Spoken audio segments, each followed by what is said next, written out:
C'est que vous avez donc examiné, et je crois en compagnie de mon collègue et mon ami André Binette, le texte même du projet de constitution citoyenne. Et quand on examine les 80 articles, et je pourrais les commenter avec vous, encore là, on voit que le résultat est quand même pas mal. Tu sais, quand tu regardes ça, puis tu sais que c'est 41 citoyens qui ne sont pas des juristes, il y en avait un, je pense, qui ne sont pas des constitutionnalistes, mais qui, avec la formation qu'ils ont obtenue, les délibérations qu'ils ont faites, arrivent à ce résultat. C'est quand même très bon. C'est un projet crédible. Ce texte-là est très crédible. Tu sais, quand on le compare aux autres projets de constitution qui ont été déjà rédigés par Jacques-Yvan Morin, par André Binette, par moi-même, par un certain nombre d'autres groupes, des commissions jeunesse de partis politiques qui ont rédigé de tels textes, il tient la route. Il tient la route. Alors donc, ce processus, habilitant les gens, donne quand même un résultat utile. C'est sûr qu'ils pouvaient faire référence à un certain nombre de textes qui les ont inspirés. Ils pouvaient aussi faire appel à cette synthèse des grandes consultations ou des consultations qui ont été faites en ligne avec le questionnaire et ils pouvaient lire la synthèse des mémoires ou lire les mémoires directement. Il y en a certains d'entre vous qui ont fait des mémoires d'ailleurs, qui ont été présentés, lus, puis on a pu faire des choix à partir d'un certain nombre de documents qui ont inspiré les constituants. Alors, donc, dans l'ensemble, le travail a été bien fait, a donné un résultat qui, à mon avis, à mes yeux, est très satisfaisant, mais il y a des lacunes. Vraiment, moi, je regarde ça de mon œil, avec mes yeux de constitutionnaliste, avec quelqu'un qui a déjà lu beaucoup de constitutions dans sa vie, qui en a rédigé pour le Québec, et qui s'est intéressé à comment le Canada s'est doté d'une constitution ou de loi constitutionnelle avec le temps.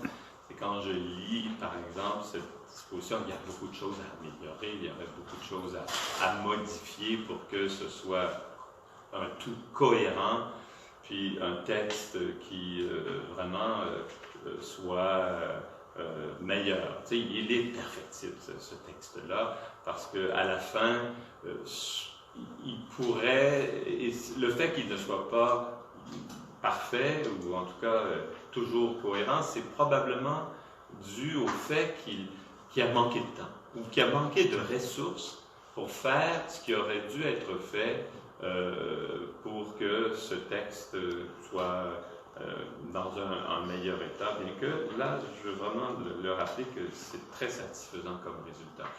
À la fin, vous savez, il y a eu cette assemblée d'inauguration, une assemblée comme de débat sur des divers contenus, des commissions thématiques. Il n'y a eu qu'une assemblée de propositions, où il y a des articles qui avaient été disséminés par commission thématique, qui avaient fait l'objet de débats entre les membres des commissions et qui présentaient leurs projets d'articles, qui ont été examinés dans une assemblée de propositions qui n'a pas pu examiner tous les articles. À un moment donné, par commission, là, on avait un certain nombre de minutes là, pour examiner les projets d'articles, et lorsque le temps était terminé, on passait à la prochaine commission qui a d'autres projets d'articles.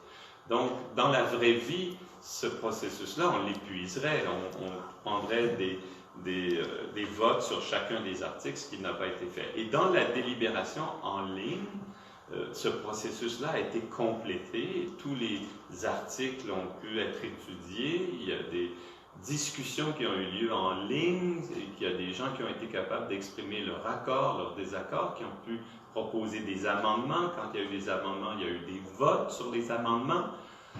Puis à la fin, il y a eu un vote global en ligne. Mais il manquait cette espèce d'assemblée finale où les gens auraient pu avoir devant eux le texte et auraient pu délibérer sur le texte globalement avec tous les articles et voter après un autre débat qui aurait pris un temps. Mais là, il a manqué de moyens, hein? Il manquait quelques milliers de dollars pour faire une dernière réunion, et ça aurait été utile. Par exemple, la question de l'agression unilatérale versus, ça aurait pu être facilement réglé là, avec une discussion où j'aurais rappelé jusqu'à quel point c'est une disposition qui était incompatible avec nos obligations internationales. Là, alors, donc,